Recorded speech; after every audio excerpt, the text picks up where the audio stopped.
तपस्वाध्याय शुश्रूषा कृष्ण पूजारतं मुनिम् विश्वेशमिष्टदं वन्दे परिव्राट् चक्रवर्तिनम् श्री गुरुभ्यो नमः। हरिः ओम्।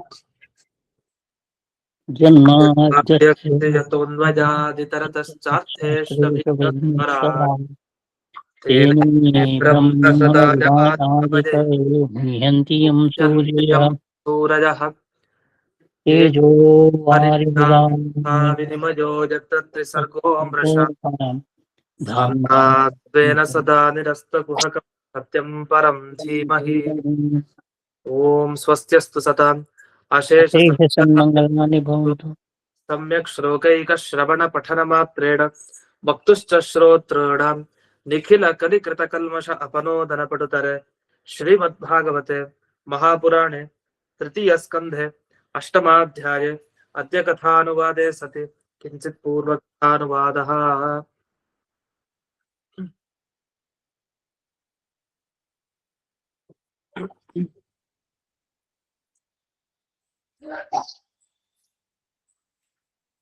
ಇಲ್ಲಿವರೆಗೆ ಜೀವನಿಗೆ ದುಃಖಗಳು ಮಾತ್ರ ಇದೆ, ಭಗವಂತನ ದುಃಖ ಎಲ್ಲಿ ಅಂತ ಪ್ರಶ್ನೆ ಮಾಡಿಕೊಂಡು ಅದಕ್ಕೆ ಉತ್ತರ ಕೊಡ್ತಾ ಬಂದ್ರು. ಜೀವನಿಗೆ ಯಾಕೆ ದುಃಖ ಅಂದ್ರೆ ಭ್ರಮೆ. ಅವನಿಗೆ ತನ್ನದೇ ಅಲ್ಲದ ಈ ದುಃಖಾದಿಗಳನ್ನ ತಂದು ಅಂತ ಅನ್ಕೊಳ್ತಾನೆ. ಆಗಿದ್ದೆಲ್ಲ ದೇಹಕ್ಕೆ ನನಗೆ ಆಗ್ತಾ ಇದೆ ಅಂತ ಭಾವಿಸ್ತಾನೆ. ಹೀಗೆ ಈ ಭಗವಂತನ ವೈಲಕ್ಷಣ್ಯ ಜೀವನಿಗಿದೆ, ಈ ತರ ವ್ಯತ್ಯಾಸ ಇದೆ ಜೀವನಿಗೆ ಅಂತ. ಇದೇ ಸಂದರ್ಭದಲ್ಲಿ ಒಂದು ಉದಾಹರಣೆಯನ್ನ ಕೊಟ್ಟಿದ್ದು. ಕನಸಿನಲ್ಲಿ ಒಬ್ಬ ತನ್ನ ಹೆಗಲ ಮೇಲೆ ತಾನೇ ಕೂತ್ಕೊಂಡಿತ್ತು ಅಥವಾ ತನ್ನ ತಲೆಯನ್ನ ಕಳೆದುಕೊಂಡಿತ್ತು, ಈ ತರ ಕನಸು ಬಂತು ಅಂತ ಆದ್ರೆ ಇದು ಕೇವಲ ಭ್ರಾಂತಿ, ಅಂದ್ರೆ ಅದು ಸರಿ ಇಲ್ಲ. ಯಾಕಂದ್ರೆ ತನ್ನ ತಲೆ ಇದ್ದೇ ಇದೆ, ತಲೆ ಇದ್ದವನಿಗೆ ಕನಸು ಆ ತರ ಬೀಳ್ತಾ ಇದೆ. ಆ ಕನಸು ಬಿದ್ದು ನಿಜವಾಗಿ ಅದ ಇತ್ತು ಅಂತ ಆದ್ರೆ ತಾನೇ ಬದುಕ್ತಾ ಇರ್ಲಿಲ್ಲ. ಹೀಗೆ ಕೇಳಿಸ್ತಾ ಇದೆಯಲ್ವಾ? ಕೇಳಿಸ್ತಾ ಇದೆ. ಹಾಗಾದ್ರೆ ಶಿರಚ್ಛೇದ ಸ್ಕಂಧಾರೋಹಣಂ ಎರಡು ಉದಾಹರಣೆ ಕೊಟ್ಟಿದ್ರು. ಒಂದು ತನ್ನ ತಲೆಯ ಕಳೆದುಕೊಳ್ಳೋದು, ಮತ್ತೊಂದು ತನ್ನ ಹೆಗಲ ಮೇಲೆ ತಾನು ಕೂತ್ಕೊಳ್ಳೋದು. ಈ ಎರಡೂ ಕೂಡ ಯಾವ ಜನ್ಮದಲ್ಲೂ ಕಂಡಿಲ್ಲ ಕೇಳಿಲ್ಲ ಅಂತ. ಯಾಕಂದ್ರೆ ಹೆಗಲ ಮೇಲೆ ಹೇಗೆ ತನ್ನ ಹೆಗಲ ಮೇಲೆ ತಾನು ಕೂತ್ಕೊಳ್ಳೋದು ಇದು ಸಾಧ್ಯ ಇಲ್ಲ. ಅದಕ್ಕೆ ನೋಡಿಲ್ದೆ ಇರಬಹುದು, ಆದ್ರೆ ಕೇಳಿರ್ಬಹುದಲ್ಲ. ಯಾರೋ ಒಬ್ಬ ಹೇಳ್ದ, ನೀನ್ ಹೇಗಿದೆ ಅಂದ್ರೆ ನಿನ್ ತಲೆ ಮೇಲೆ ನೀನ್ ಕೂಡ್ತೀಯ ಅಂತ, ಅಷ್ಟ ಅಹಂಕಾರಿ ನೀನು ಅಂತ ಬೈಲಿಕ್ಕೆ ಹಾಗೆ ಹೇಳ್ತಾ ಇದ್ದ. ಅದನ್ನ ಕೇಳಿ ಇವನಿಗೆ ಕನಸಿನಲ್ಲೂ ಹಾಗೆ ಅನ್ನಿಸ್ತು. ತಾನೇ ತನ್ನ ತಲೆ ಮೇಲೆ ಕೂತ ಹಾಗೆ ಒಂದ್ ಕನಸು ಬಿತ್ತು. ಕನಸನ್ನ ಹೀಗೆ ಬರ್ಬೇಕು ಅಂತ ತಡಿಲಿಕ್ಕೆ ಯಾರಿಗೂ ಹಕ್ಕಿಲ್ಲ. ಕನಸು ಯಾರಕ್ ಬೇಕಾದ್ರೂ ಯಾವ ತರನಾದ್ರೂ ಬರ್ಬೋದು. ಅದ್ರಲ್ಲಿ ಎಲ್ರಿಗೂ ಅನುಭವ ಇದೆ. ಎಲ್ಲ ಸರಿಯಾಗೇ ಕನಸು ಬರ್ಬೇಕು ಅಂತಿಲ್ಲ, ಹೇಗಾದ್ರೆ ಹಾಗೆ ಕನಸು ಬರ್ಬೋದು, ಅದೇನ್ ತಪ್ಪಿಲ್ಲ. ಆ ತರ ಇಲ್ಲಿ ಕೇಳಿ ಆ ರೀತಿ ತಪಸ್ಸು ಬರ್ಬಹುದಲ್ಲ, ಇದು ಕನಸು ಬರ್ಬಹುದಲ್ಲ ಅಂತ ಪ್ರಶ್ನೆ. ಅದಕ್ಕೆ ಇಲ್ಲ, ಕನಸು ಅದು ಸತ್ಯ ಅಂತ ಆದ್ರೆ ನಾವ್ ಯೋಚನೆ ಮಾಡ್ಬೇಕು, ಅದೆಲ್ಲ ಸುಳ್ಳು. ಹಾಗೆ ಜೀವನ ಧರ್ಮಗಳು ಕೂಡ ಜೀವ ಅನ್ಕೊಳ್ತಾನೆ, ನಾನು ತುಂಬಾ ದುಃಖ ಪಡ್ತಾ ಇದ್ದೀನಿ, ನಾನು ತುಂಬಾ ಸುಖ ಪಡ್ತಾ ಇದ್ದೀನಿ. ವಸ್ತುತಃ ಸುಖ ದುಃಖ ಎರಡೂ ಜೀವನಕ್ಕೆ ಸಂಬಂಧ ಪಡೋದಿಲ್ಲ. ಯಾಕೆ ಜೀವನದಲ್ಲಿ ಯಾವುದೇ ಸುಖವೂ ಇಲ್ಲ, ಯಾವುದೇ ದುಃಖವೂ ಇಲ್ಲ, ಒಂದು ನಿರ್ವಿಕಾರ ಅಂತ ಹೇಳಿ ಶಾಸ್ತ್ರದಲ್ಲಿ ವರ್ಣಿಸ್ತಾರೆ ಅಂತ ಕೆಲವರು ಅರ್ಥ ಮಾಡಿದ್ದಾರೆ. ಆದ್ರೆ ಇದು ಯಾವ್ದು ಸರಿ ಇಲ್ಲ. ಯಾಕೆಂದ್ರೆ ಕನಸನ್ನು ಯಾರು ಸುಳ್ಳು ಅಂದಿದ್ದು, ಅದು ಸತ್ಯ. ಸ್ವಪ್ನವನ್ನ ಮಿಥ್ಯಾ ಅಂತ ಹೇಳ್ಬಾರ್ದು. ಯಾಕೆಂದ್ರೆ ಸ್ವಪ್ನದಲ್ಲಿ ನಮಗೆ ಸೂಚನೆಗಳು ಸಿಗತ್ತೆ, ಅದರ ತರ ಫಲ ಮುಂದಕ್ಕೆ ಸಿಗತ್ತೆ.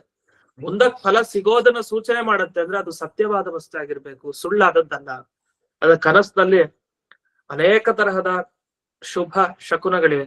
ಅದೆಲ್ಲ ಕಂಡಾಗ ಮುಂದೆ ಅದರ ಫಲವನ್ನ ಅನುಭವಿಸ್ತಾರೆ. ಈ ರೀತಿ ಸ್ವಪ್ನವನ್ನ ಸುಳ್ಳು ಅಂತ ಹೇಳ್ಬಾರ್ದು. ಯಾಕೆ? ಅರ್ಥಕ್ರಿಯಾಕಾರಿತ್ವ ಅಂತ ಒಂದು ಮಾತನ್ನ ಹೇಳಿದ್ದಾರೆ. ಅರ್ಥಕ್ರಿಯಾಕಾರಿ ಅನ್ನೋ ಶಬ್ದಕ್ಕೆ ಏನರ್ಥ? ಒಂದು ವಸ್ತು ತಾನು ಜಗತ್ನಲ್ಲಿ ಇದ್ದದ್ದಕ್ಕೆ ಏನೋ ಒಂದು ಪ್ರಯೋಜನ ಕೊಡ್ಬೇಕು. ಪ್ರಯೋಜನ ಇಲ್ಲದೆ ಸುಮ್ನೆ ಇದ್ರೆ ಆ ವಸ್ತು ವ್ಯರ್ಥ. ಏನೊಂದು ಪ್ರಯೋಜನ ಸಿಗ್ಬೇಕು. ನೀರಿಂದ ಏನೋ ನಾವು ಪ್ರಯೋಜನವನ್ನ ಪಡ್ಕೊಳ್ತೀವಿ. ನಮ್ಮ ಬಾಯಾರಿಕೆ ಹೋಗುತ್ತೆ ನೀರಿಂದ, ಮತ್ತೆ ಚಳಿ ಹೋಗೋದು ಬೆಂಕಿಯಿಂದ. ಹೀಗೆ ಪ್ರತಿಯೊಂದು ವಸ್ತು ಅರ್ಥಕ್ರಿಯಾಕಾರಿ, ಏನೋ ಒಂದು ಅದರಿಂದ ಪ್ರಯೋಜನ ನಮಗ್ ಸಿಗ್ತಾ ಇರುತ್ತೆ. ಅದೇ ತರ ಕನಸಿನಲ್ಲಿ ಕಾಣುವಂತಹ ಪ್ರತಿಯೊಂದು ಪದಾರ್ಥ ಅದು ಏನೋ ಸೂಚನೆ ಮಾಡ್ತಾ ಇದೆ, ಅದರಿಂದ ಏನೋ ಪ್ರಯೋಜನ ಸಿಗ್ತಾ ಇದೆ. ಹಾಗಾಗಿ ಯಾವುದರಿಂದ ನಮಗೆ ಪ್ರಯೋಜನ ಸಿಗತ್ತೋ ಅದು ಸತ್ಯವಾದ ವಸ್ತು. ಹಾಗಾದ್ರೆ ಹೊರಗೆ ನೀರು, ಬೆಂಕಿ, ಭೂಮಿನೂ ನಮಗೆ ಪ್ರಯೋಜನವನ್ನ ಉಂಟು ಮಾಡ್ತಾ ಇದೆ. ಏನ್ ಪ್ರಯೋಜನ ಅದರಿಂದ ನಮಗ್ ಸಿಗ್ತಾ ಇರೋದು? ಆಧಾರ. ನಾವಿಲ್ಲಾಂದ್ರೆ ಎಲ್ಲಿ ಬದುಕ್ಬೇಕು? ಆದ್ರಿಂದ ಭೂಮಿ ಮೇಲೆ ನಾವು ಬದುಕ್ತಾ ಇದೀವಿ ಅಂದೇನಂತ ನಮ್ಗೆ ಆಧಾರ ಸ್ತಂಭವಾಗಿದೆ ಯಾವುದು? ಭೂಮಿ. ಹೀಗೆ ಪ್ರತಿಯೊಬ್ಬ ವ್ಯಕ್ತಿಗೂ ಕೂಡ ಪಂಚಭೂತಗಳ ಉಪಯೋಗ ಇದ್ದೇ ಇದೆ. ಆದ್ರೆ ಇದು ಕನಸಿನಲ್ಲಿ ಕಂಡ್ರೆ, ಕನಸಿನಲ್ಲಿ ನೀರನ್ನು ನೋಡಿದ್ವಿ, ಕನಸಿನಲ್ಲಿ ತೇಜಸ್ಸನ್ನು ನೋಡಿದ್ವಿ, ಅದರಿಂದ ಏನಾದ್ರು ಉಪಕಾರ ಆಗತ್ತಾ? ಏನೂ ಇಲ್ಲ. ಈ ಕನಸಿನಲ್ಲಿರೋ ನೀರನ್ನು ತಗೊಂಡು ಕುಡಿಲಿಕ್ಕಾಗತ್ತಾ? ಅದನ್ನ ಕುಡಿದ್ರೆ ಬಾಯಾರಿಕೆ ಹೋಗುತ್ತಾ? ಮೊದಲು ಸಿಗ್ಬೇಕಲ್ಲ ಅಲ್ಲಿ. ಬರೀ ಕಾಣೋದಷ್ಟೇ. ಕನಸಿನಲ್ಲಿ ದೊಡ್ಡ ಸಮುದ್ರ ನೋಡಿದ್ವಿ, ದೊಡ್ಡ ನದಿ ನೋಡಿದ್ವಿ, ಅಥವಾ ದೊಡ್ಡ ಬೆಂಕಿಯ ಉಂಡೆ ನೋಡಿದ್ವಿ, ಇದೆಲ್ಲ ನೋಡ್ತೀವಿ ಅಷ್ಟೇ. ಆದ್ರೆ ಅದ್ರ ಅನುಭವ ಏನೂ ಇಲ್ಲ. ಆದ್ರಿಂದ ಆ ವಸ್ತುಗಳೆಲ್ಲ ಸುಳ್ಳಲ್ವಾ ಅಂದ್ರೆ ಇಲ್ಲ. ಯಾವ ತರ ಸತ್ಯ ಅಂದ್ರೆ ಅದರಿಂದ ಏನೋ ಒಂದು ಪ್ರಯೋಜನ ಇದೆ. ಅದೆಲ್ಲ ಹುಟ್ಟಿದ್ದು ಹೊರಗಿನ ವಸ್ತುಗಳಿಂದಲ್ಲ, ನಮ್ಮ ಮನಸ್ಸಿನ ಸಂಸ್ಕಾರಗಳಿಂದ ಅದೆಲ್ಲ ವಸ್ತುಗಳು ಹುಟ್ಟಿದ್ದು ಸತ್ಯ, ಅದಕ್ಕೆ ಕಾರಣ ಇರೋದು ಸತ್ಯ, ಮತ್ತೆ ಅದು ಫಲ ಕೊಡೋದು ಸತ್ಯ. ಇಷ್ಟೆಲ್ಲ ಇದ್ಮೇಲೆ ವೇದವ್ಯಾಸರ ಮತನೂ ಹಾಗೆ ಇದೆ. ಏನಂತ? ಸೂಚಕಶ್ಚ ಹಿ ಶ್ರುತೇ ಆಚಕ್ಷತೆ ಚ ತದ್ವಿದಃ ಅಂತ ಬ್ರಹ್ಮಸೂತ್ರ. ಇದರಲ್ಲಿ ಸೂಚಕ ಅಂತ ಹೇಳಿದ. ಸ್ವಪ್ನ ಸೂಚಕ. ಯಾವುದು ಸೂಚಕ ಅಂದ್ರೆ ಕನಸು. ಅಂದ್ರೆ ಕನಸಿನಲ್ಲಿ ತೋರುವಂತಹ ಪ್ರತಿಯೊಂದು ಪದಾರ್ಥಗಳು ಶುಭ ಅಥವಾ ಅಶುಭ ಎರಡು ಯಾವ್ದಾರೊಂದು ಫಲವನ್ನ ಸೂಚನೆ ಮಾಡ್ತಾ ಇರುತ್ತೆ. ಅಷ್ಟೇ ಅಲ್ಲ, ಮಿಕ್ಕಿದ ಕಾರಣಗಳು ಇದೆ. ಅಂದ್ರೆ ಕನಸನ್ನು ಸತ್ಯ ಅಂತ ನಮ್ಮ ಸಿದ್ಧಾಂತದಲ್ಲಿ ಒಪ್ಪಿದ್ದಾರೆ. ಎಲ್ಲರೂ ಕೂಡ ಪ್ರಾಯ ಸುಳ್ಳು ಅಂತಾನೆ ಒಪ್ಪಿರೋದು. ಎಲ್ರು ಯಾರು ನಮ್ಮ ಮತವನ್ನ ಅನುಸರಿಸಿಕೊಂಡು ಅಲ್ಲಿ ಇಲ್ಲಿ ಹೌದಲ್ವಾ ಅಂತ ಪೂರ್ವಪಕ್ಷ ಮಾಡಿರ್ಬೋದು. ವಸ್ತುತಃ ನಮ್ಮ ಸಿದ್ಧಾಂತ ತರ ಯಾರು ಒಪ್ಪಿಲ್ಲ. ಎಲ್ರು ಕನಸನ್ನ ಭ್ರಾಂತಿ ಅಂತ ಒಪ್ಪಿದ್ದಾರೆ. ಅಂದ್ರೆ ಸುಳ್ಳು ಅಂತ. ಅದ್ರಲ್ಲಿ ತೋರೋ ವಸ್ತುಗಳೆಲ್ಲ ಮಿಥ್ಯಾ, ಸುಳ್ಳಾಗಿದೆ ಅಂತ. ಆದ್ರೆ ಅದನ್ನೆಲ್ಲ ಖಂಡನೆ ಮಾಡಿದ್ದಾರೆ. ಕನಸು ಸತ್ಯ, ಅಲ್ಲಿ ತೋರೋ ಪದಾರ್ಥನೂ ಸತ್ಯ, ಮತ್ತೆ ಜೀವನಿಗೆ ಆ ಕಾಲದಲ್ಲಿ ಬರೋದು ಸತ್ಯ ಅವಸ್ಥೆ, ಯಾವುದು ಸುಳ್ಳಲ್ಲ ಅಂತ ನಮ್ಮ ಸಿದ್ಧಾಂತದಲ್ಲಿ ಸಮರ್ಥನೆ ಇದೆ. ಅದನ್ನ ಇಲ್ಲಿ ಒಂದು 2-3 ಲೈನ್ ಅಲ್ಲಿ ಹೇಳ್ತಾರೆ. ಇಡೀ ಸದ್ಯಾಧಿಕರಣದ ಒಂದಿಷ್ಟು ಪ್ಯಾರಾಗಳ ಸಾರ ಇದು. ಅಲ್ಲಿ ಸುಧಾದಲ್ಲಿ ಅಷ್ಟು ವಿಸ್ತಾರವಾಗಿ ಹೇಳಿದ್ದಾರೆ. ಅದನ್ನ ಇವರು ಒಂದು 2-3 ಲೈನ್ ಅಲ್ಲಿ ಅದರ ಪೂರ್ಣ ಪ್ರಮೇಯ ಅಂತ ಹೇಳ್ತಾರೆ. ಆ ಒಂದು ವಿಷಯದ ಸಾರ ಭಾಗ ಎತ್ತಿ ಕೊಡ್ತಾರೆ. ಇಲ್ಲೇನ್ ಟಿಪ್ಪಣಿಲಿ ಬರೆದಿದ್ದಾರೆ? ನಿಮಿತ್ತ ಕಾರಣ ಈಶ ಇಚ್ಛಾ ನಿಯತ ಜೀವೋಪಾದಾನ ಕಾರಣಭೂತ ಮನೋಗತ ವಾಸನಾಜನ್ಯತ್ವ ಅಂತ ಈಗ ಒಂದು ವಾಕ್ಯ, ಉದ್ದ ವಾಕ್ಯ ಬರೀತಾರೆ. ಇದಕ್ಕೇನರ್ಥ? ದೇವರ ಇಚ್ಛೆ ಇಲ್ದೇ ಇದ್ರೆ ಕನಸು ಬೀಳಲ್ಲ. ದೇವರ ಇಚ್ಛೆ ಮುಖ್ಯ ಕಾರಣ. ಅದನ್ನ ನಿಮಿತ್ತ ಕಾರಣ ಅಂತ ಕರೀತಾರೆ. ಅಂದ್ರೆ ನಿಮಿತ್ತ ಕಾರಣ ಅಂದ್ರೆ ಹೊರಗಡೆ ಇದ್ದು ಕೆಲಸ ಮಾಡಿಸೋನು, ತಾನೇ ಆ ವಸ್ತುವಾಗಿ ಬದಲಾಗಲ್ಲ. ಉದಾಹರಣೆಗೆ ಒಬ್ಬ ಮಡಿಕೆ ಮಾಡೋರು ಇರ್ತಾನೆ. ಮಡಿಕೆ ಮಾಡೋನ್ ತಾನೇ ಮಡಿಕೆ ಆಗಲ್ಲ. ಮಡಿಕೆ ಆಗ್ಲಿಕ್ಕೆ ಏನ್ ಬೇಕೋ ಅಷ್ಟನ್ ಮಾಡ್ತಾನೆ ಹೊರಗಡೆ ಇತ್ತು. ಮಡಿಕೆ ಅಂದ್ರೆ ಮಣ್ಣಿನಿಂದ ಹೊರಗಡೆ ಇತ್ತು, ಆ ಮಡಿಕೆಗೂ ಇವನಿಗೂ ಸಂಪರ್ಕ ಇಲ್ಲದೆ ಅಂದ್ರೆ ಹೊರಗಡೆ ಇತ್ತು, ತನ್ನ ಮಡಿಕೆ ಆಗೋ ತರ ತನ್ನ ಕೈಯಿಂದ ಚಕ್ರವನ್ನ ತಿರುಗಿಸ್ತಾ ಅವನು ನಿರ್ಮಾಣವನ್ನ ಮಾಡ್ತಾನೆ. ಆದ್ರೆ ಮಣ್ಣು ಹಾಗಲ್ಲ. ಮಣ್ಣು ತಾನೇ ಮಡಿಕೆ ಆಗ್ಬಿಡತ್ತೆ. ಹಾಗಾದ್ರೆ ಕೆಲವು ತಾನೇ ಆಗ್ಬಿಡೋದು ಕಾರಣಗಳು, ಕೆಲವು ತಾನೇ ಆಗಲ್ಲ. ಹೊರತು ಅದಾಗ್ಲಿಕ್ಕೆ ಅವುಗಳು ಬೇಕಾಗತ್ತೆ. ಅದೇ ತರ ಈ ಸ್ವಪ್ನದಲ್ಲಿ ಕಾಣುವಂತಹ ಪ್ರತಿ ಪದಾರ್ಥ, ಅದು ಆನೆ ಆಗ್ಬಹುದು, ಸ್ವರ್ಗ ಆಗ್ಬಹುದು, ಮೋಕ್ಷನೇ ನೋಡಿರ್ಬೋದು ನೀವು. ಯಾವ್ದೋ ತರ ಮೋಕ್ಷ ಹೀಗೆ ಏನೋ ಮೋಕ್ಷಕ್ಕೆ ಹೋಗಿದ್ದೆ ಆ ತರ ಒಂದು ಅನುಭವ ಆಯ್ತು ಅಂತಾನು ಹೇಳ್ಬೋದು, ಯಾರು ಇಲ್ಲ ಅಂತಿಲ್ಲ. ಆದ್ರೆ ಪ್ರತಿಯೊಂದರ ಅನುಭವ ಏನಿದೆ, ಈ ಅನುಭವಕ್ಕೆ ಕಾರಣ ಏನು? ಆ ಪದಾರ್ಥಗಳನ್ನು ಯಾರು ಸೃಷ್ಟಿ ಮಾಡ್ತಾರೆ ಆ ಕಾಲದಲ್ಲಿ? ಯಾಕಂದ್ರೆ ನಾವು ಮಲಗಿರ್ತೀವಿ, ನಮ್ ಪಕ್ಕದವರು ಮಲ್ಕೊಂಡಿರ್ತಾರೆ, ನಾವು ಮಲಗಿರ್ತೀವಿ, ಆದ್ರೂ ಕನಸು ಬೀಳತ್ತೆ. ಅದ್ರಲ್ಲಿ ನಮಗೊಬ್ಬರಿಗೆ ಗೊತ್ತಾಗ್ತಾ ಇರತ್ತೆ ಆ ಕನಸು, ಪಕ್ಕದಲ್ಲಿ ನಮ್ಗೇನ್ ಗೊತ್ತಾಗಲ್ಲ. ಯಾಕಂದ್ರೆ ಒಬ್ಬನ ದುಃಖ ಒಬ್ಬನ ಸುಖ ಒಳಗಾಗ್ತಾ ಇರೋದು ಇನ್ನೊಬ್ರಿಗೆ ಹೇಗೆ ಗೊತ್ತಾಗಲ್ಲ. ಅದನ್ನ ಬಾಯ್ಬಿಟ್ಟು ಅವ್ನು ಹೇಳ್ದ ಅಂದ್ರೆ ಮತ್ತೆ ಅವನ ಒಂದು ಸ್ಥಿತಿಗತಿಗಳನ್ನ ಬೆಳಗ್ಗೆ ರಾತ್ರಿ ಹೇಗಿರ್ತಾನೆ ಎಲ್ಲವನ್ನ ನೋಡ್ಕೊಂಡಾಗ ಅರ್ಥ ಆಗತ್ತೆ, ಪಾಪ ಇವನು ತುಂಬಾ ದುಃಖದಲ್ಲಿರ್ಬೇಕು ಅಂತ ಅನುಮಾನ ಮಾಡೋದು. ಅದು ಪ್ರತ್ಯಕ್ಷ ಅಲ್ಲ, ಅನುಮಾನ ಅಷ್ಟೇ. ಅದೇ ವಾಸ್ತವಿಕವಾಗಿ ನಮ್ಮ ಒಳಗಡೆ ಇದ್ದ ಪದಾರ್ಥಗಳ ಬಗ್ಗೆ ನಮಗ್ ಮಾತ್ರ ಗೊತ್ತಿದೆ, ಬೇರೆಯವ್ರಿಗೆ ಗೊತ್ತಿರಲ್ಲ. ಸರಿ, ಇದರಿಂದ ಏನ್ ಹೇಳಲಿಕ್ಕೆ ಹೊರಟಿದ್ರೆ, ಬೇರೆಯವ್ರಿಗೆ ಗೊತ್ತಾಗಲ್ಲ, ನಮಗೂ ಗೊತ್ತಾಗಲ್ಲ ಯಾರು ಸೃಷ್ಟಿ ಮಾಡ್ತಾರೋ ಈ ಕನಸಿನಲ್ಲಿ. ಆದ್ರೆ ಕಾಣೋದಂತೂ ಕಾಣುತ್ತೆ ಕನಸಿನಲ್ಲಿ, ಏನಂದ್ರ ಹಾಗೆ ಕಾಣುತ್ತೆ ಕನಸಿನಲ್ಲಿ. ಮತ್ತೆ ಇದನ್ನ ಯಾರು ಸೃಷ್ಟಿ ಮಾಡ್ತಾರೆ ಅಂದಾಗ ಇಲ್ಲಿ ಹೇಳಿದ ಉತ್ತರ ಈಶ ಇಚ್ಛಾ ನಿಯತ. ಭಗವಂತನ ಇಚ್ಛೆನೇ ಕಾರಣ, ದೇವರ ಸೃಷ್ಟಿ ಅದು. ಆದ್ರಿಂದ ದೇವರೇ ಕನಸಿನಲ್ಲಿ ಪದಾರ್ಥಗಳನ್ನ ಸೃಷ್ಟಿ ಮಾಡಿದ್ದಾನೆ. ಅಲ್ಲ ಸೃಷ್ಟಿ ಮಾಡ್ಬೇಕಾದ್ರೆ ಏನಾದ್ರು ಬೇಕಲ್ಲ. ಈಗ ಒಬ್ಬ ಕುಂಬಾರ ತಾನ್ ಮಡಿಕೆ ಮಾಡ್ಬೇಕು ಅಂದ್ರೆ ಮಣ್ಣು ಬೇಕು ಅವನಿಗೆ. ಮಣ್ಣು ಇಲ್ದೆ ಮಡಿಕೆ ಹೇಗ್ ಮಾಡ್ತಾರೆ? ಒಂದು ಬಟ್ಟೆ ತಯಾರು ಮಾಡ್ಬೇಕು ಅಂದ್ರೆ ದಾರ ಇಲ್ದೆ ಬಟ್ಟೆ ಹೇಗಾಗುತ್ತೆ? ಅದೇ ತರ ಸ್ವಪ್ನ ಪದಾರ್ಥಗಳ ಸೃಷ್ಟಿ ಯಾವ್ದೋ ಒಂದ್ರಿಂದ ಆಗಿರ್ಬೇಕಲ್ಲ. ಏನ್ ತಗೊಂಡ್ ಮಾಡ್ತಾನೆ ದೇವ್ರು ಆ ಪದಾರ್ಥಗಳನ್ನ ಅಂದ್ರೆ ಜೀವ ಉಪಾದಾನ ಕಾರಣಭೂತ ಮನೋಗತ ವಾಸನ. ಮನಸ್ಸಿನಲ್ಲಿ ಒಂದಿದೆ. ಯಾವುದು? ಈ ಕನಸಿನಲ್ಲಿ ನಿರ್ಮಾಣ ಮಾಡ್ಬೇಕಲ್ಲ ದೇವರು, ಅದಕ್ಕೆ ಮನಸ್ಸಿನಲ್ಲಿ ಒಂದಿದೆ. ಆ ವಸ್ತುನ್ ತಗೊಂಡು ದೇವರು ಸೃಷ್ಟಿ ಮಾಡಿ ನಮಗೆ ತೋರಿಸ್ತಾನೆ. ಹಾಗಾದ್ರೆ ನಮ್ಮ ಮನಸ್ಸುಗಳಲ್ಲೇ ಆ ಕಾರಣನೂ ಇದೆ. ಹಾಗಾದ್ರೆ ನಮ್ಮ ಮನಸ್ಸಿನಿಂದಲೇ ನಮ್ಗೆ ಆ ಕನಸು ಬರೋದು, ಅದೇ ಸೃಷ್ಟಿ ಮಾಡೋದು ಮಾತ್ರ ದೇವ್ರು. ಹಾಗಾದ್ರೆ ನಮ್ದೇನೋ ಪಾತ್ರ ಇಲ್ವಾ? ಎಲ್ಲ ದೇವ್ರೇ ಮಾಡೋದಾ? ಇಲ್ಲ, ಒಂದ್ ಪಾತ್ರ ಇದೆ. ಏನು ಅಂದ್ರೆ ದೇವ್ರು ತಗೊಳ್ತಾನಲ್ಲ ಸೃಷ್ಟಿ ಮಾಡ್ಲಿಕ್ಕೆ ಕನಸಿನ ಪದಾರ್ಥನ, ಅದರ ಕಾರಣ ನಮ್ಮ ಹತ್ರ ಇದೆ. ಅದೇನು? ಪ್ರತಿಯೊಬ್ಬರ ಮನಸ್ಸಿನಲ್ಲಿ ಸಂಸ್ಕಾರ ಇರುತ್ತೆ. ಒಬ್ಬ ಜೀವ ತನ್ನ ಚಿಕ್ಕ ವಯಸ್ಸಿನಿಂದ ಇಲ್ಲಿವರೆಗೆ ಒಂದ್ 60-70 ವರ್ಷ ಎಷ್ಟು ಅನುಭವ, ರಾಶಿ ರಾಶಿ ಅನುಭವ. ಚಿಕ್ಕ ಮಗು ಆಗಿದ್ದಾಗ ಅನುಭವ, ಒಂದು ಯುವಕರಾಗಿದ್ದಾಗ ಅನುಭವ, ಮಧ್ಯಮ ವಯಸ್ಸಿಗೆ ಬಂದ ಅನುಭವ, ಎಷ್ಟೆಷ್ಟೋ ಅನುಭವ ಇರುತ್ತೆ. ಈ ಎಲ್ಲಾ ಅನುಭವಗಳೇನಾಗ್ಬಿಡತ್ತೆ, ಆ ಕ್ಷಣದಲ್ಲಿ ಅನುಭವ ಆಯ್ತು, ಅದ್ ಮರ್ತೋಯ್ತು. ಅದ್ ಹೇಗೆ ಅಂದ್ರೆ, ಒಬ್ಬ ಸ್ವೀಟ್ ತಿಂದ ಒಂದು ಯಾವ್ದೋ ಒಂದು 10 ವರ್ಷದ ಹಿಂದೆ. ಆಗ್ ತಿಂದಾಗ ಅವನಿಗೊಂದು ರುಚಿ ಅನುಭವ ಆಗಿತ್ತು. ಆಮೇಲೆ ಒಂದ್ 10 ವರ್ಷ ಆಗೋ ತನಕ ಅವನಿಗದ ಅನುಭವನೇ ಆಗಿಲ್ಲ. ಅದೇ ಸ್ವೀಟ್ ತಿಂದ್ರು ಅದೇ ತರ ಅನುಭವ ಆಗಿಲ್ಲ. ಅದೇ ಯಾವಾಗ್ಲೂ ಒಮ್ಮೆ ಯಾರೋ ಮಾಡಿದ್ದು ಅನ್ನೋದು ಅನುಭವ ಆಯ್ತು, ಅದೇ ತರ ರುಚಿ ಇದೆ ಅಂತ ಅದೇ ತರ ರುಚಿ ಇದೆ ಅಂತ ಹೇಳ್ತಾರೆ. ಹಾಗಾದೇನಾಯ್ತು, ಹಿಂದೆ ಆದ ಅನುಭವ ಅವತ್ತಿನ ದಿವ್ಸ ಹೊರಟೋಯ್ತು, ಅದಿರ್ಲಿಲ್ಲ. ಅವತ್ತು ಜ್ಞಾನ ಬಂತು, ಹೋಯ್ತು. ಒಂದಿಷ್ಟು ಕ್ಷಣಗಳಿತ್ತು ಅಷ್ಟೇ. ಆಮೇಲೆ 10 ವರ್ಷ ಆಯ್ತು. ಅದಾದ್ಮೇಲೆ ಈಗ ಅವನಿಗೆ ಆ ರುಚಿಯ ನೆನಪು ಬರ್ತಾ ಇದೆ. ಅಂದ್ರೆ ಹೇಗ್ ನೆನಪಿಸ್ಕೊಳ್ತಾನೆ ಅಂದ್ರೆ, ಆ ರುಚಿ ಇನ್ನೂ ಅವನಿಗೆ ಒಂಥರ ಕಟ್ಟಾಗಿದೆ. ಅಂದ್ರೆ ಇನ್ನೂ ನನಗದು ರುಚಿ ಇನ್ನೂ ಬಾಯಲ್ಲೇ ಇದೆ, ನಾಲ್ಗೆ ಮೇಲೆ ಇದೆ ಅಂತ ಹೇಳ್ತಾನೆ. ಅಷ್ಟು ಯಾಕೆ ಹೀಗೆ ಹೇಳ್ತಾನೆ ಅಂದ್ರೆ, ಸಂಸ್ಕಾರ ಉಳ್ಕೊಂಡಿರುತ್ತೆ ಅಂತ ಅರ್ಥ.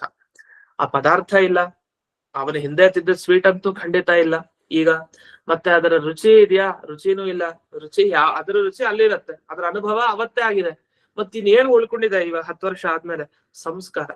ಆ ಸಂಸ್ಕಾರ ಮನಸ್ಸಿನಲ್ಲಿ ಉಳ್ಕೊಂಡಿರತ್ತೆ. ಈ ತರ ಸಾವಿರಾರು ಸಂಸ್ಕಾರ ಈ ಜನ್ಮದಲ್ಲೇ ಇರುತ್ತೆ. ಅಂಥದ್ರಲ್ಲಿ ಹಿಂದಿನ ಜನ್ಮದ್ದು ಸಾವಿರಾರು ಸಂಸ್ಕಾರ, ಅದ್ರ ಹಿಂದಿಂದು, ಈ ತರ ಎಷ್ಟೋ ಜನ್ಮಗಳಲ್ಲಿ ವಿಶೇಷವಾದ ಸಂಸ್ಕಾರಗಳನ್ನ ಹೊಂದಿರ್ತೀವಿ. ಈ ಎಲ್ಲ ಸಂಸ್ಕಾರಗಳನ್ನ ದೇವ್ರ ಏನ್ ಮಾಡ್ತಾನೆ? ನಮಗ್ ಗೊತ್ತಿರಲ್ಲ ಅದೆಷ್ಟು ಸಂಸ್ಕಾರಗಳಿವೆ ನಮ್ಮ ಮನಸ್ಸಿನಲ್ಲಿ ಅಂತ. ನಮ್ಮ ಮನಸ್ಸು ಎಷ್ಟೆಷ್ಟೋ ಒಂದೊಂದ್ ಕ್ಷಣಕ್ಕೆ ಎಷ್ಟೋ ಯೋಚನೆಗಳನ್ನ ಮಾಡುತ್ತೆ, ಎಷ್ಟೋ ವಿಷಯಗಳು ನಮ್ಮ ಮನಸ್ಸಿನಲ್ಲಿ ಇರುತ್ತೆ. ದೇವರ ಏನ್ ಮಾಡ್ತಾನೆ ಅಂದ್ರೆ, ನಮ್ಮ ಮನಸ್ಸಿನಲ್ಲಿ ಯಾವ ಸಂಸ್ಕಾರ ಇದೆ ಅದನ್ನೆಲ್ಲ ನೋಡ್ಕೊಂಡ್ ಬರ್ತಾನೆ. ಆ ಟೈಮ್ ಇದೆ ಅವನ್ಗೆ. ಒಬ್ಬ ಜೀವ ಅಲ್ಲ, ಒಂದೇ ಕ್ಷಣದಲ್ಲಿ ಸಾವಿರಾರು ತರ ಕನಸು ಕಾಣ್ಬೋದು. ಆದ್ರೆ ಎಲ್ಲರ ಸೃಷ್ಟಿಯನ್ನ, ಅಂದ್ರೆ ಎಲ್ಲಾ ಪದಾರ್ಥಗಳ ಸೃಷ್ಟಿಯನ್ನ ಭಗವಂತನೇ ಮಾಡ್ತಾನೆ. ಅಂದ್ರೆ ಯಾವ್ದೋ ಜನ್ಮದ ಸಂಸ್ಕಾರನ ಈ ಜನ್ಮದಲ್ಲಿ ನಮ್ಗ ಆ ಕನಸನ್ನ ಮೂಡಿಸ್ತಾನೆ. ಈ ತರ ಅದು ದೈವಿಕ ವ್ಯಾಪಾರ ಅಷ್ಟೇ, ಅದನ್ನ ಹೇಳಲಿಕ್ಕೆ ಬರಲ್ಲ. ಆದ್ರೆ ಮೂಲ ಕಾರಣ ಮನಸ್ಸಲ್ಲೇ ಸಂಸ್ಕಾರ ಇರುತ್ತೆ, ಅದೇ ಕಾರಣ. ಹೊರತು ಸಂಸ್ಕಾರ ಇಲ್ದೇನೆ ದೇವರು ಸೃಷ್ಟಿ ಮಾಡಲ್ಲ. ಹಾಗಾದ್ರೆ ಒಂದು ಕನಸಿನಲ್ಲಿ ಒಂದು ಪದಾರ್ಥ ನಮ್ಮ ಕಣ್ಣು ಕಾಣ್ಬೇಕು ಅಂದ್ರೆ ಆ ಪದಾರ್ಥ ಸೃಷ್ಟಿ ಮಾಡೋನು ದೇವರು. ಅಷ್ಟೇ ಅಲ್ಲ, ದೇವರು ಸೃಷ್ಟಿ ಮಾಡ್ಬೇಕಾದ್ರೆ ನಮ್ಮ ಮನಸ್ಸಿನಲ್ಲಿರೋ ಒಂದು ಸಂಸ್ಕಾರ ಏನಿದೆ ಅದನ್ನ ತಗೊಂಡು ಸೃಷ್ಟಿ ಮಾಡ್ತಾರೆ. ಇದನ್ನ ಭ್ರಮೆ ಅಂತ ಹೇಳಿಕ್ ಬರಲ್ಲ. ಯಾಕೆ? ಸಾಕ್ಷಾತ್ ದೇವರು ಒಬ್ಬ ಸೃಷ್ಟಿ ಮಾಡೋನಿದ್ದಾನೆ, ಸೃಷ್ಟಿಗ್ ಬೇಕಾದ ವಸ್ತು ಇದೆ, ಕಾಣಿಸೋ ವಸ್ತುನು ಇದೆ. ಇಷ್ಟೆಲ್ಲ ಇದ್ದಾಗ ಅದನ್ನ ಸುಳ್ಳು ಅಂತ ಏನು ಬೇರೆಯವ್ರು ಹೇಳ್ತಾರೆ, ಇದು ಯಾವ ದೃಷ್ಟಿಯಲ್ಲೂ ಸರಿ ಇಲ್ಲ ಅಂತ ಇಷ್ಟನ್ನ ಖಂಡನೆ ಮಾಡಿದ್ದಾರೆ. ಇದಾದ್ಮೇಲೆ ಪುಂಸಹ ಅಂತ ಒಂದು ಶಬ್ದವನ್ನ ಹಾಕಿದ್ದಾರೆ. ಈ ಪುಂಸಹ ಅನ್ನೋ ಶಬ್ದಕ್ಕೆ ಇಲ್ಲೇನರ್ಥ ನಾವು ನೋಡಿದ್ವಿ. ಈ ಜೀವನಿಗೆ, ಯಾರು ಕನಸನ್ನ ಕಾಣ್ತಾನೆ ಅವನಿಗೆ ಅಂತ. ಇಲ್ಲಿ ವೈದಿಕ ಅಧಿಕಾರ ವಿವಕ್ಷಯ ಪುಂಸಹ ಇತ್ಯುಕ್ತಂ ಸ್ವಾಧೀನ ಜ್ಞಾನಾಭಾವಾದ್ ಉಪದೃಷ್ಟುರಿತೆ ಅಂತ ಒಂದೊಂದೇ ಅಂಶವನ್ನ ಬೆಳೆಸಿದ್ದಾರೆ. ಇದಕ್ಕೆ ಏನರ್ಥ ಅಂತ ನೋಡೋಣ. ಅಂದ್ರೆ ವೈದಿಕಾಧಿಕಾರ ಅಂತ ಬಿಡಿಸಿದ್ದಾರೆ. ಇದು ಮುಂದಕ್ಕೂ ಕೂಡ ಬರುತ್ತೆ. ಈ ವೈದಿಕಾಧಿಕಾರ ಅಂದ್ರೆ ಈಗ ವೇದದಲ್ಲಿ ಬಂದಂತಹ ಕೆಲವು ಧರ್ಮಗಳಿರುತ್ತೆ. ಈ ಧರ್ಮಗಳಿಗೆ ಅಧಿಕಾರಿಗಳು ಯಾರೋ ಅಂತಹ ಪುಂಸಹ ಮನುಷ್ಯರು ಅಂತ ಅರ್ಥ. ಎಲ್ರು ಅಂತಲ್ಲ, ಎಲ್ಲಾ ಮನುಷ್ಯರಿಗೆ ಎಲ್ಲಾ ತರಹದ ಜ್ಞಾನ ಅನ್ನೋದು ಬರೋದಿಲ್ಲ. ಯಾರು ಈ ವೇದಾದಿ ಶಾಸ್ತ್ರಗಳಿಗೆ ಅಧಿಕಾರವನ್ನ ಹೊಂದಿದ್ದಾನೆ ಅಂಥವನಿಗೆ ಮಾತ್ರ ಕೆಲವು ಸರಿ ವಿಪರೀತವಾಗಿ ಕಾಣ್ತಾ ಹೋಗ್ತಾನೆ. ವಸ್ತುತಃ ಕನಸು ಬೀಳ್ಲಿಕ್ಕೆ ಅಧಿಕಾರಿಗಳು ಅಂತಿಲ್ಲ, ಎಲ್ಲಾ ತರದವರಿಗೂ ಕನಸು ಬಿಡುತ್ತೆ. ಅದೇನ್ ವೇದವನ್ನು ಓದೋರ್ಗ್ ಮಾತ್ರ, ಶಾಸ್ತ್ರವನ್ನು ಓದೋರ್ಗ್ ಮಾತ್ರ ಅಂತಿಲ್ಲ, ಎಲ್ರಿಗೂ ಕನಸು ಬರ್ತಾ ಇರತ್ತೆ, ಅದು ಸಹಜ. ಆದ್ರೆ ಕೆಲವು ಗುಣಗಳೇನಿದೆ ಅಂದ್ರೆ, ಈ ಉದಾಹರಣೆಗೆ ನಾವೇ ಸ್ವತಂತ್ರ ಅಂತ ಹೇಳಿ ಕೆಲವೆಲ್ಲ ಭ್ರಮೆಗಳಿರುತ್ತೆ. ಈ ಭ್ರಮೆನೂ ಎಲ್ರಿಗೂ ಸಾಧಾರಣವಾಗಿರುತ್ತೆ. ಆದ್ರೆ ಶಾಸ್ತ್ರವನ್ನ ಓದ್ತಾ ಓದ್ತಾ ನಮಗೆ ಭ್ರಮೆ ಇರಲ್ಲ ಅಂತ ಹೇಳ್ಕೊಳ್ತಾರೆ ಶಾಸ್ತ್ರಜ್ಞರು. ಯಾಕೆ? ನಮ್ಗೆ ಗೊತ್ತಿದೆ, ಶಾಸ್ತ್ರದಲ್ಲಿ ಹೇಳಿದ್ದಾರೆ ನಾವ್ ಯಾವ್ದನ್ನು ನಾವು ಸ್ವತಂತ್ರವಾಗಿ ಮಾಡ್ಲಿಕ್ಕೆ ಆಗಲ್ಲ, ದೇವರ ಅಧೀನವಾಗೇ ಮಾಡ್ಬೇಕು ಅಂತ ಹೇಳ್ತಾ ಇರ್ತಾರೆ ಅಷ್ಟೇ. ಆದ್ರೆ ಮತ್ತೆ ಸ್ವಾತಂತ್ರ್ಯ ಭ್ರಮೆ ಬರ್ತಾ ಇರತ್ತೆ, ಇಲ್ಲ ನಾನೇ ಮಾಡಿದ್ದು ಅಂತ ಅದು ಅನುಭವಕ್ಕಿರತ್ತೆ. ಹಾಗಾದ್ರೆ ಇಂಥ ವೈದಿಕಾಧಿಕಾರ ಇರೋರ್ಗೂ ಈ ಕನಸಿನಲ್ಲಿ ಪದಾರ್ಥಗಳನ್ನ ಸೃಷ್ಟಿ ಮಾಡೋದು ಅಂತ ಆದ್ರೆ ಅದು ಅವರಲ್ಲ, ಅದು ದೇವರೇ ಸೃಷ್ಟಿ ಮಾಡೋದು. ಹೀಗೆ ಈ ವಿಷಯವನ್ನ ತಿಳಿಸ್ತಾ ಕೊನೆಗೆ ಉಪದ್ರಷ್ಟು ಅಂತ ಒಂದು ಶಬ್ದ ಬಂದಿದೆ ಭಾಗವತದಲ್ಲಿ.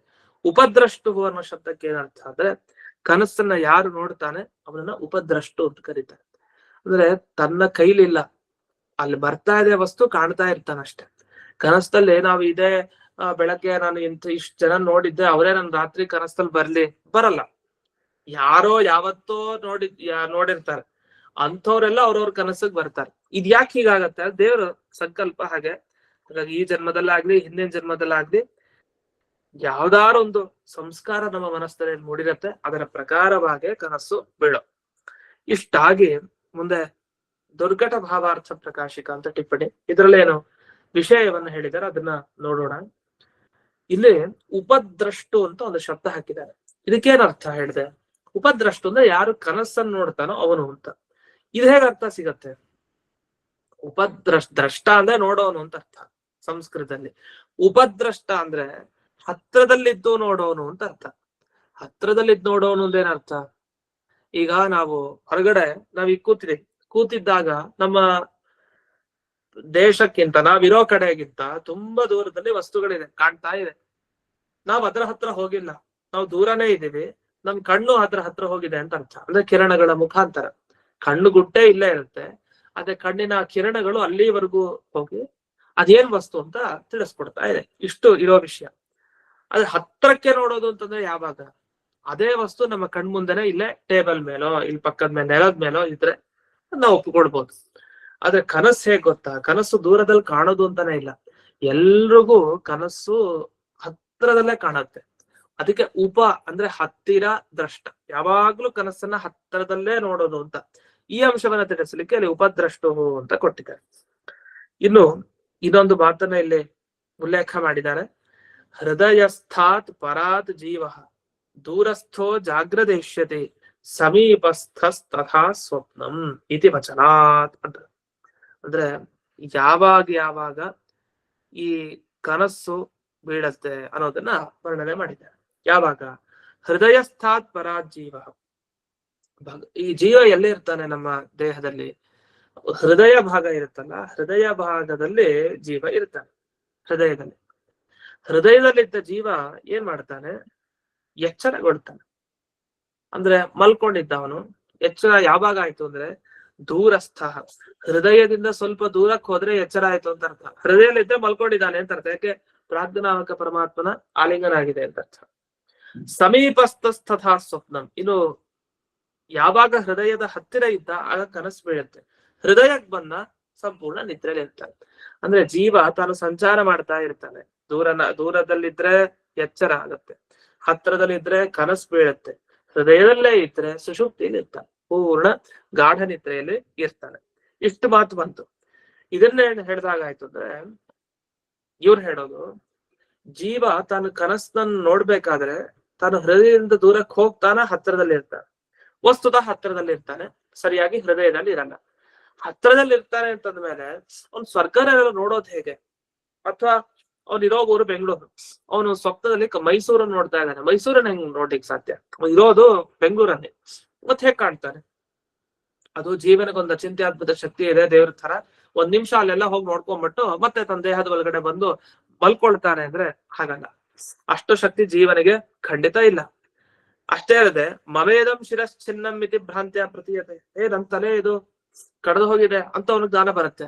ಆದ್ರೆ ಇದೆಲ್ಲ ಭ್ರಾಂತಿ ಹತ್ಮಕ. ಇದನ್ನ ಯಾರು ಕೂಡ ಸತ್ಯ ಅಂತ ಹೇಳಲಿಕ್ಕೆ ಬರೋದಿಲ್ಲ.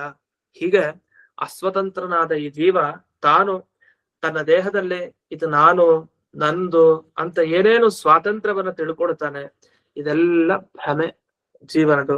ಆದ್ರಿಂದ ಇಂತಹ ಭ್ರಮೆಯಲ್ಲೇ ತೇಲಾಡ್ತಾ ಈ ಸಂಸಾರದಲ್ಲಿ ಆ ಜೀವ ಇದ್ದಾನೆ.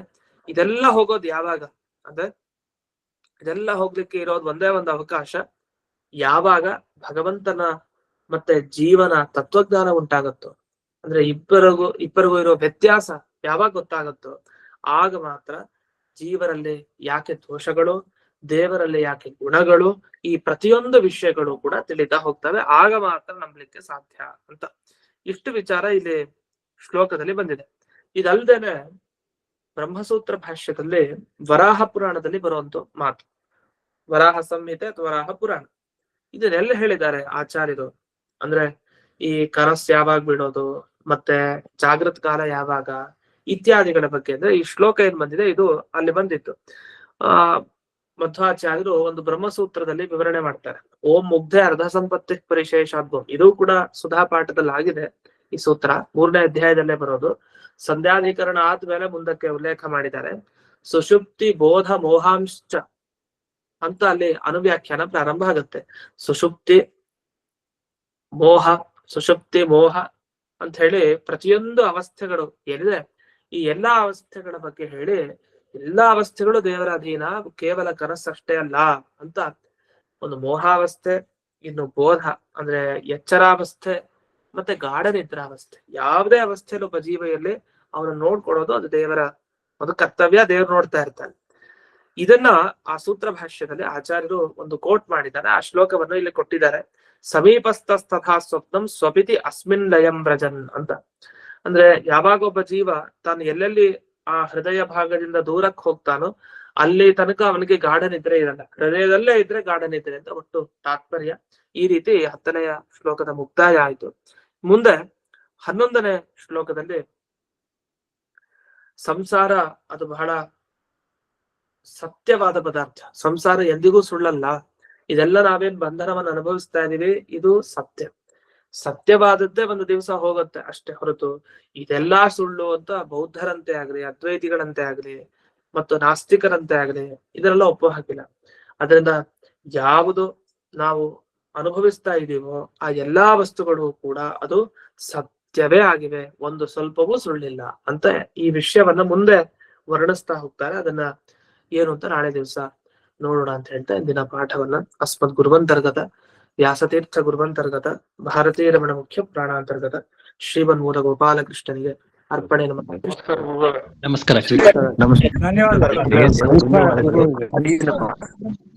ನಮಸ್ಕಾರ ಗುರುಗಳಿಗೆ. ನಮಸ್ಕಾರ ಗುರುಗಳಿಗೆ, ಧನ್ಯವಾದಗಳು. ನೈವೇದ್ಯ ಮಾಡಿದ್ದಾನೆ ಹೇಳ್ತಾನೆ ಯಾರಿಗೆ? ಸರಿ, ಅದರಲ್ಲಿ ಏನಿವಾಗ